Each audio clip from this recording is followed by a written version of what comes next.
est devenu le port stratégique le plus important sur l'océan Atlantique, notamment pour l'Alliance des États du Sahel.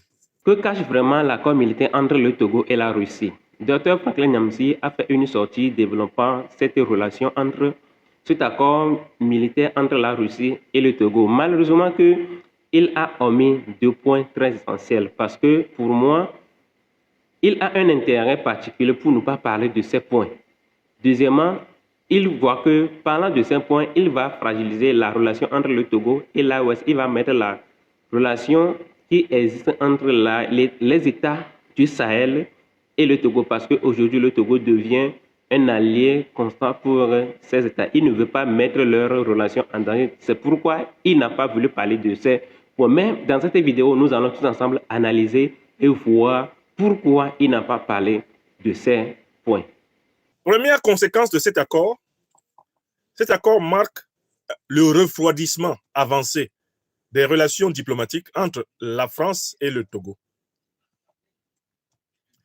Il marque aussi un refroidissement diplomatique avancé des relations entre le gouvernement togolais de Faure Gnassingbé et l'OTAN, avec laquelle il est et demeure encore aujourd'hui en relation de tutelle géostratégique et géopolitique, notamment parce que le système de défense togolais est massivement assuré par l'OTAN à travers les officiers israéliens.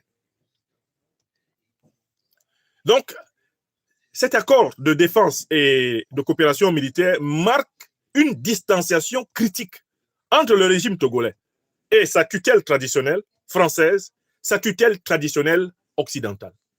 Globalement, le système de l'OTAN. Ça, c'est la première conséquence. Je vous invite à noter. Togolaise, écrivez. C'est tendu désormais, très tendu, entre le régime de Faure Gnassingbé et le régime français d'Emmanuel Macron.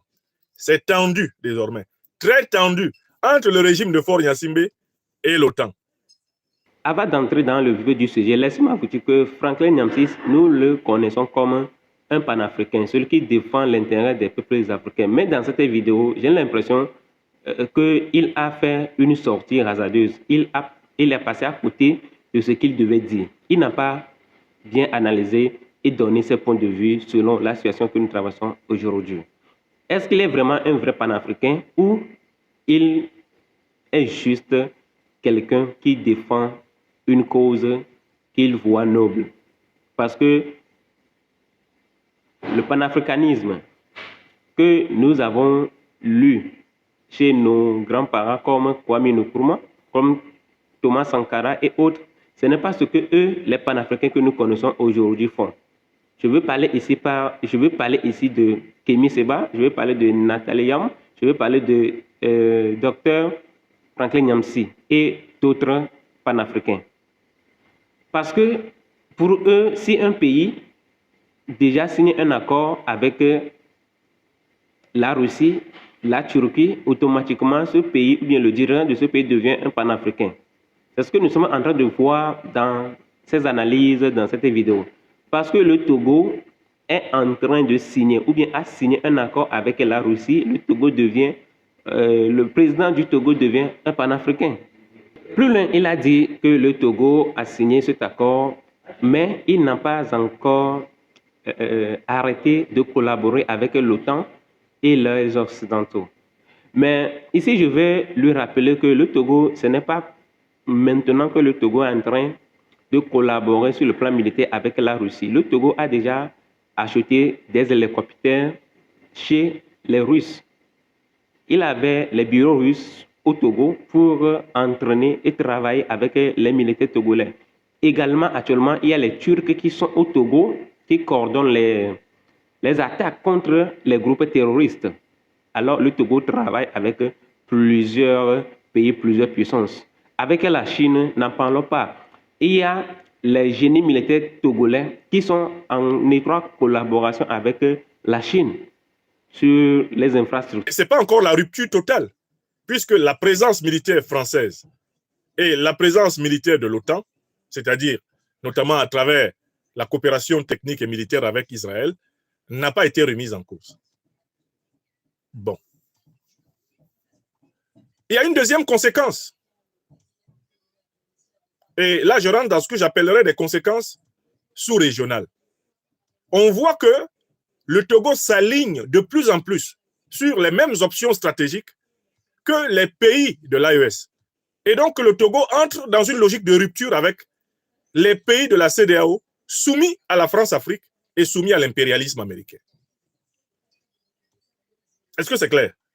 Deuxième conséquence, le Togo pose un pas de plus en dehors de la CEDEAO. Il faut s'attendre à une crise CEDEAO-Togo. C'est le satrape reptilien venu de Sendou ayant troublé la paix des Ivoiriens. Dans l'espoir de venir troubler par la suite toute l'Afrique avant d'être incessamment dégagé. Alassane Dramane Ouattara. Cet accord marque la montée en puissance des tensions entre le Togo, de Fort-Gnassingbé, et la Côte d'Ivoire, où se trouve le sous-fifre gouverneur de la France-Afrique, Alassane Dramane Ouattara. Ceci annonce donc des turbulences supplémentaires au sein de la CEDEAO. Et probablement, si cette turbulence venait à continuer, la sortie imminente du Togo de la CEDEAO. Écrivez ça. Togolaises, Togolais, écrivez les conséquences. Ce qui a commencé là, c'est du macloclo qui conduit à maclacla. Une nouvelle déchirure se prépare dans la CEDEAO. La CEDEAO, là, il va en rester à peine 3 lambeaux avec ce qui a commencé là. Mais il y a une troisième conséquence. La troisième conséquence, c'est qu'une mutation tactique et stratégique a commencé au sein de l'armée togolaise elle-même, puisque l'armée togolaise est une armée qui a été formée, créée par l'armée française. C'est une armée qui est rompue à la coopération avec les forces occidentales. Une nouvelle doctrine donc de gouvernance, une nouvelle politique de défense est en train donc de se mettre en place au Togo. Puisque le régime de Fort-Gnassingbé se prépare à ne plus dépendre de ses maîtres traditionnels. Il se prépare à vivre en contexte d'hostilité, comme vit aujourd'hui le régime malien du président Assimi Goïta, le régime burkinabé du président Ibrahim Traoré, le régime nigérien du président Abdourahmane Tchani. C'est-à-dire qu'une mutation de la doctrine militaire, de la doctrine sécuritaire est en cours. Et ça ne va pas être facile, puisque à l'intérieur de l'armée togolaise, il n'est pas certain qu'il y ait un accord total sur l'alignement sur l'AES et sur le réaxage vers l'Orient, c'est-à-dire vers la Russie, la Chine et consorts, à travers cet accord de défense. D'où je dis, troisième conséquence, il faut s'attendre à des velléités de coup d'État à l'intérieur de l'armée togolaise au profit d'un officier favorable au néocolonialisme français et à l'impérialisme occidental. Écrivez ça. Tilana. Togolaises, Togolais, écrivez. Ça fait partie des conséquences. Les conséquences, là, vous pouvez noter, rififi garantie au sein de l'armée togolaise. Tentative de coup d'État d'inspiration néocolonialiste et france-africaine, ça c'est prévu.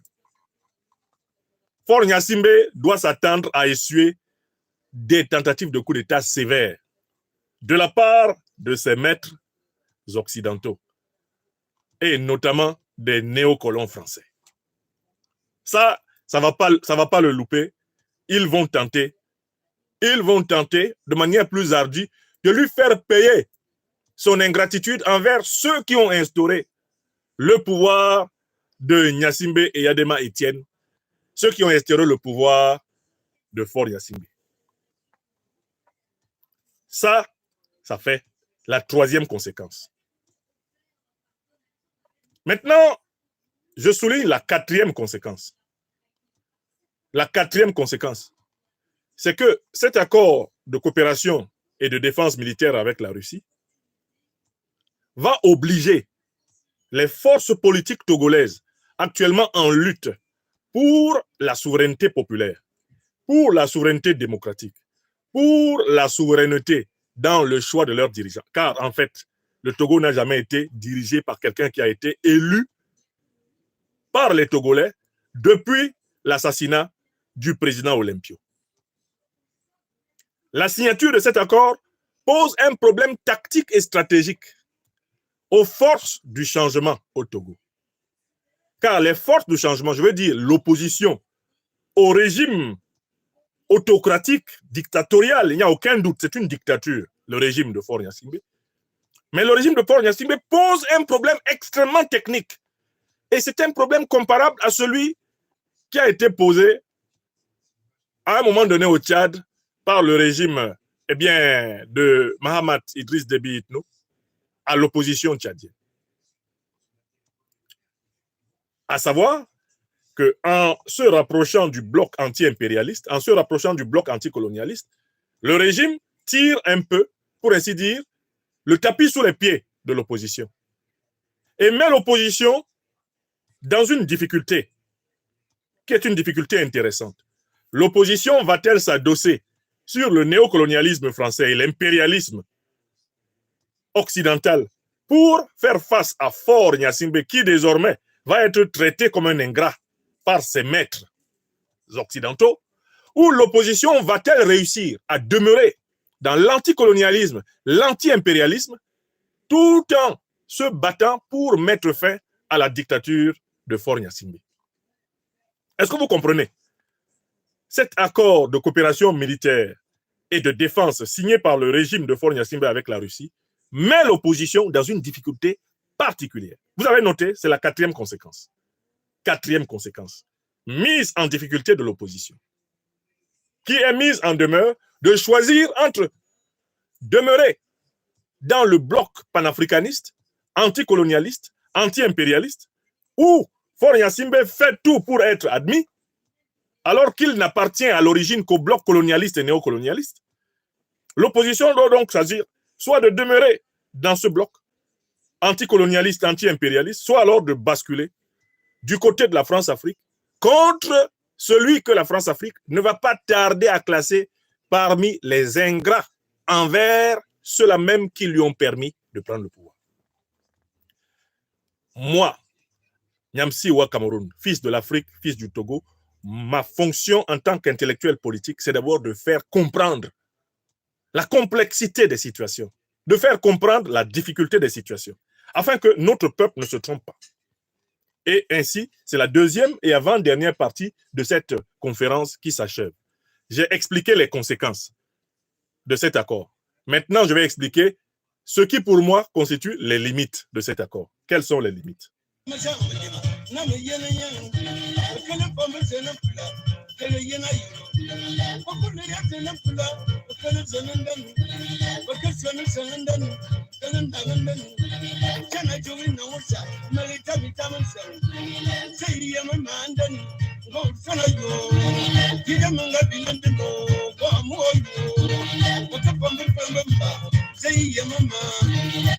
Alors, quelles sont les limites de l'accord de coopération et de défense militaire que le Togo vient de signer avec la Fédération de Russie? La première limite, c'est que la signature de cet accord ne met pas fin à l'hybridisme et au confusionnisme tactique et stratégique togolais. Le Togo reste toujours un État, un gouvernement qui a pour ainsi dire le cul entre deux chaises. D'un côté, il est affilié à la source colonialiste et néocolonialiste de son régime, à savoir donc la France-Afrique, le néocolonialisme et le colonialisme français, l'impérialisme occidental, qui ont rendu possible le régime Eyadema. Et d'un côté, le gouvernement togolais actuel du président Faure Gnassingbé essaye d'appartenir au bloc anticolonialiste, au bloc panafricaniste, au bloc révolutionnaire. Ce qui est une position intenable. On ne peut pas être associé au bloc colonialiste, néocolonialiste, impérialiste d'un côté, et de l'autre être associé au bloc anticolonialiste, anti-impérialiste et panafricaniste. Ce n'est pas possible. Donc cet accord aggrave la contradiction. Cet accord aggrave le contraste. Que disent? Il aggrave le chiasme diplomatique et géostratégique du Togo. et affiche au grand jour l'incohérence d'une politique qui affirme d'un côté une chose et de l'autre son contraire. Ça, c'est la première limite de l'accord. En réalité, le Togo serait beaucoup plus logique s'il rompait d'abord les accords de coopération et de défense militaire avec les puissances de l'OTAN. Il commence par rompre. Et c'est ce que les Maliens ont fait. Les Maliens ont rompu. Les Burkinabés ont rompu les accords de coopération néocolonialistes et colonialistes. Les Nigériens ont rompu les accords de coopération néocolonialistes et colonialistes. Et ils ont engagé des accords de coopération avec le monde multipolaire sur le plan militaire. Ce qui fait une politique internationale, une géostratégie, une géopolitique cohérente. Or, le Togo, lui, il n'a pas rompu les accords de coopération néocolonialistes et colonialistes. Mais il engage des accords de coopération de nature anticolonialiste, de nature panafricaniste, etc. On ne peut pas faire une chose et son contraire sans être assez rapidement isolé dans l'imposture. Ça, c'est la première difficulté. Deuxième difficulté, eh bien, de cet accord, c'est un accord qui va, dans les conditions actuelles, accélérer l'hostilité des mercenaires impérialistes contre le Togo. Donc, il faut vous attendre à une accélération des événements d'agression contre le peuple togolais. Donc, la question est celle de la mise en œuvre de l'accord. Si l'accord n'est pas rapidement mis en œuvre, il va y avoir des dégâts contre les populations togolaises, des dégâts contre l'armée togolaise, et il faut s'attendre à une déstabilisation du Togo qui pourrait le jeter dans un désordre absolu.